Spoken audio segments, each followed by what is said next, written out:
لَمْ يَكُنِ الَّذِينَ كَفَرُوا مِنْ أَهْلِ الْكِتَابِ وَالْمُشْرِكِينَ مُنفَكِّينَ حَتَّىٰ تَأْتِيَهُمُ الْبَيِّنَةُ ۚ رَسُولٌ مِّنَ اللَّهِ يَتْلُو صُحُفًا مُّطَهَّرَةً فِيهَا كُتُبٌ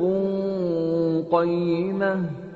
وَمَا تَفَرَّقَ الَّذِينَ أُوتُوا الْكِتَابَ إِلَّا مِن بَعْدِ مَا جَاءَتْهُمُ الْبَيِّنَةُ ۚ وَمَا أُمِرُوا إِلَّا لِيَعْبُدُوا اللَّهَ مُخْلِصِينَ لَهُ الدِّينَ حُنَفَاءَ